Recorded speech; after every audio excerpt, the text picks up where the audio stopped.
వర్జం. డిసెంబర్ 16, 2025 మంగళవారం. శ్రీ విశ్వావసు నామ సంవత్సరం మార్గశిర మాసం, దక్షిణాయనం, హేమంత ఋతువు, కృష్ణపక్షం. ద్వాదశి రాత్రి 11:57 వరకు.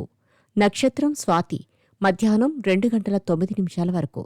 మూలకార్తె వర్జం రాత్రి 8:27 నుండి 10:16 వరకు. దుర్ముహూర్తం ఉదయం 8:43 నుండి 9:28 వరకు. మరలా రాత్రి 10:05 నుండి 10:50 వరకు. శుభ సమయం లేదు. రాహుకాలం మధ్యాహ్నం 3 గంటల నుండి 4:30 వరకు.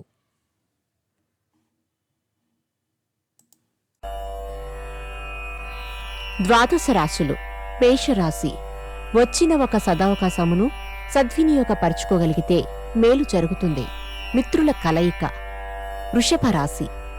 విధుల నిర్వహణలో గాని వ్యాపారములో గాని మంచి మార్పులు చోటు చేసుకుంటాయి. ప్రయాణాలు లాభిస్తాయి. మిథున రాశి. రాజకీయములు, సంఘములు, యూనియన్లు మొదలగు కార్యములకు అనుకూలం. కాంట్రాక్టులు లభిస్తాయి. కర్కాటక రాశి. బంధువులతో, కుటుంబ సభ్యులతో కలిసి దేవాలయ సందర్శన చేస్తారు. ఆర్థికంగా మెరుగుపడుతుంది. సింహరాశి.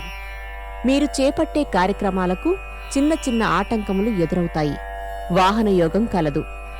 కన్యారాశి. మీ అభిప్రాయములను, కొన్ని సలహాలను ఉన్నతాధికారులు సైతం పాటించడం మీకు సంతృప్తిని కలిగిస్తుంది. తులారాశి. గతములో మీరు పోగొట్టుకున్న ఉద్యోగములు తిరిగి పొందగలుగుతారు. ఆస్తి విషయంలో ఒప్పందాలు కుదురుతాయి. వృశ్చిక రాశి. మీ అధికార పరిధి, ఆర్థిక స్థితిగతులు మంచి ఫలితములిస్తాయి. నూతన కార్యక్రమాలకు శ్రీకారం చుడతారు. ధనస్సు రాశి. చిన్ననాటి స్నేహితులను, తండ్రి సమకాలీకులను కలుసుకొనుట జరుగుతుంది. స్వల్ప ధనలాభం పొందుతారు. మకర రాశి. అవకాశము ఉండి సమాచారము అందని లోపము వలన ఆత్మీయులకు సహాయపడలేనందున విచారిస్తారు. కుంభరాశి. సహోదర వర్గములతో ఏకత్వమును సాధించు యత్నములు ఓ దశకు చేరుకుంటాయి. రాజకీయ రంగంలోని వారికి విదేశీ పర్యటనలు. మీనరాశి. ముఖ్యమైన కార్యక్రమముల చర్చలు, అమలు చేయు పనులు వాయిదా పడతాయి. సోదరుల కలయిక. నమస్కారం.